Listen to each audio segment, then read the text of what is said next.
Namaste. Seems so strange in here. Quiet. With the fans not blowing. Before you got here, I was saying that I came in Friday and it took me 30 minutes to figure out what was different. I knew something was, but I didn't know what. And I think, I know, we've been going through 3 or 4 weeks at least, where it seems like the readings keep coming back or lending themselves to this idea of spiritual practice. And last week, in my confusion, I thought it was the week before that we had this gospel reading. And I said something about last week or the week before, it was coming up. And this gospel reading has always been one of my favorites for a couple different reasons. One is that it really comprised a huge part of my initial attempts at contemplative prayer. Another is that it speaks to a certain difference in perspective that I think is really becoming evident today. But before I get to that, I also want to talk about how it's part of the commonality between East and West. Shinzen, who I like, but who I think kind of missed something in this first reading. Yeah. And it is, Shinzen does some great guided meditations for chronic pain. Really good stuff. But he kind of forgot when he was trying to compare a mantra practice to insight meditation that there's a step in insight meditation before you actually get to insight meditation, which is usually following the breath, which is a concentration practice. And so he's kind of comparing the first step in mantra to the second step in insight. And it's a little bit unfair because when you pray a mantra, even from a TM kind of perspective, which is you just pray the mantra, pray the mantra, pray the mantra, which is unlike centering prayer, which is pray the mantra, wait until you notice you drift, then say the mantra, then wait until you notice you've drifted, and then I completely lost where I was going with that. Unlike the mantra. That's it. But the mantra of it, either way you do it, it eventually falls away. Even if you're mantraing, so let's say your mantra is, Craig is a great guy. And so you're saying to yourself... I don't think it works if you use a lie as a mantra. So let's say your mantra is, Peg is a pain in the ass. Okay, that'll work. And you just say that to yourself again and again and again. Sooner or later, what you'll find is that you've forgotten to say it and you're thinking about what's for lunch. But then, after some time accumulated doing the practice, what you'll find is that you're forgetting to say it and you're just practicing what I would call open awareness. You're just listening. Or you're just sitting and you're not thinking about something else, but you're open and receptive to what the Christian tradition would call the presence of the Spirit. So, in truth, both practices lead you to more or less the same place. And what I love about that Gravity Center reading is not only that it identifies the Jesus prayer, which came out of what the gospel reading is, but it says something that's very profound yet very simple. It's your prayer, use it your way. Or as Krishna Das says, pick something you enjoy doing as your spiritual practice, because if you don't enjoy doing it, you won't do it. And so you might as well pick something you enjoy. And it doesn't really matter so much what it is, it just matters that you do it. Which I think he's right. And so we come back to this gospel. And part of the prayer is actually, in the tradition of the Pharisee, God, I thank you that I'm not a tax collector a sinner, or a woman. Because the belief was that women were second-class citizens. They couldn't be rabbis, they couldn't advance in what was at the time the spiritual life. But over time, I guess that part was, Luke must have thought that part wouldn't play as well. And Luke was also trying to show continuity between the Jewish tradition and the Christian tradition. And the tax collector is saying what became the Jesus prayer, basically.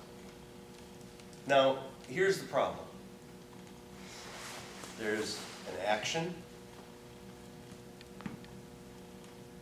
and it really has three parts, no matter what we do.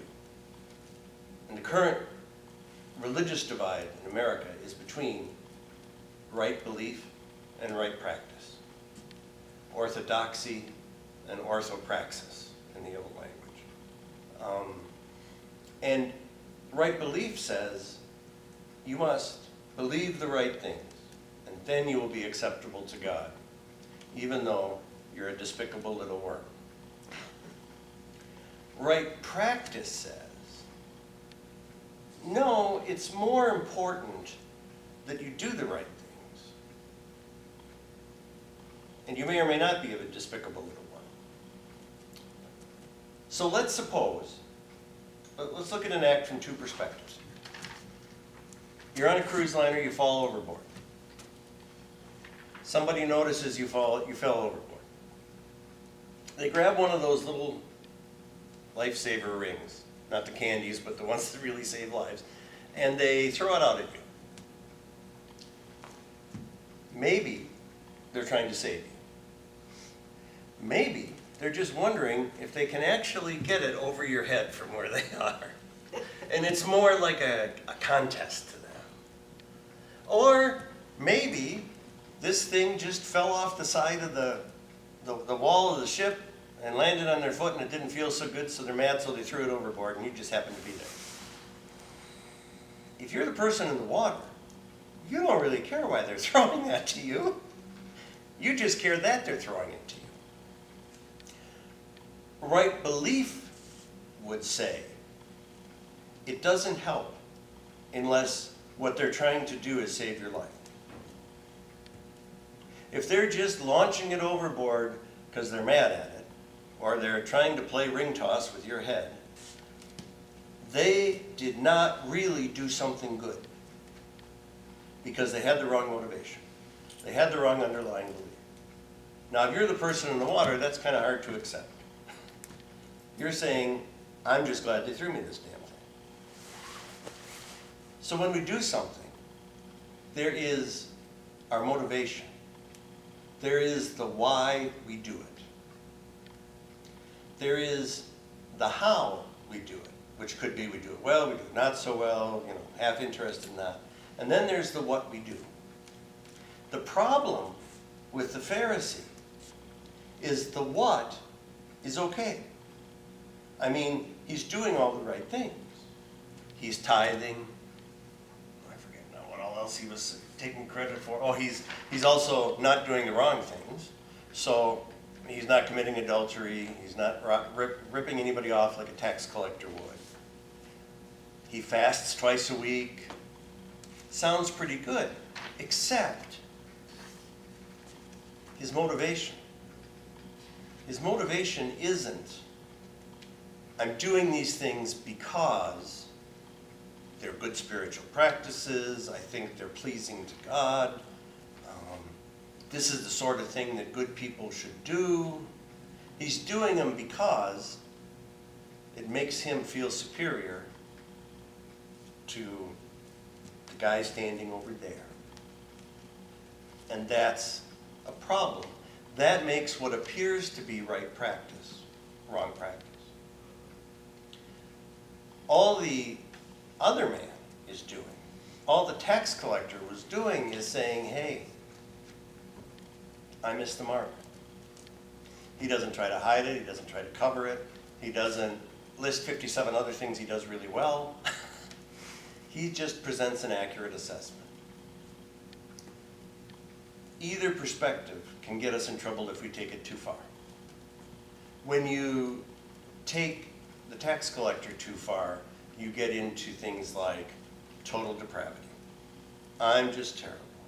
I just better confess all the time. Or in the words of the psalm, I am a worm and no man.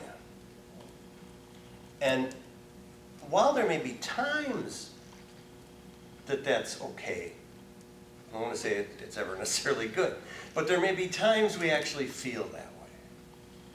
To say that it says that here, so I must believe it all the time, and I'll ultimately be judged by the things I believe,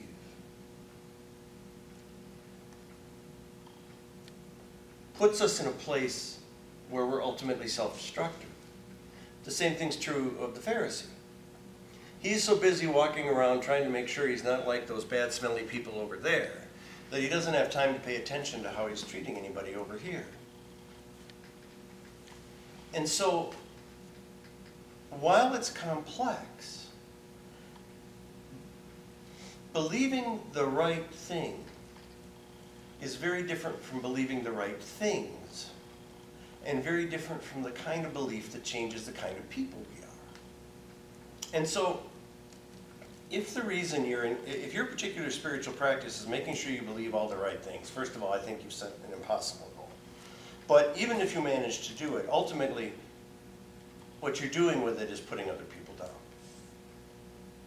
The idea that that's somehow pleasing to any being that would be loving, or forgiving, or compassionate, is more than a little bit of a stretch.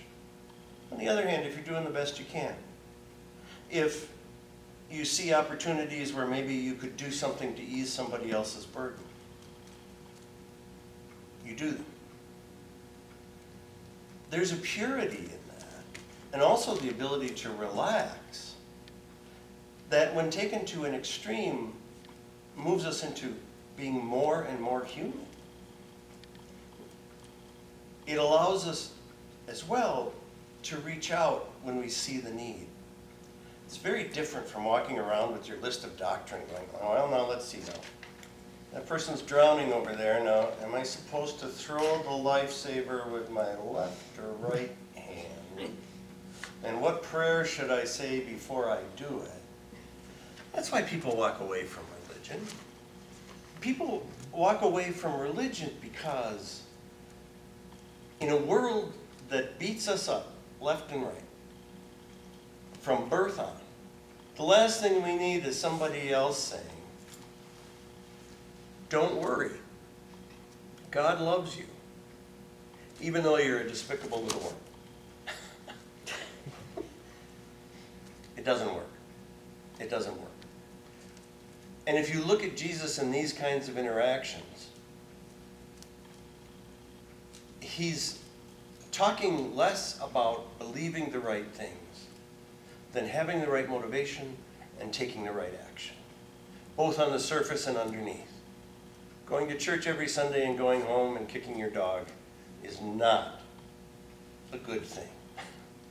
Staying at home and treating your dog compassionately is better than going to church and going home and kicking your dog.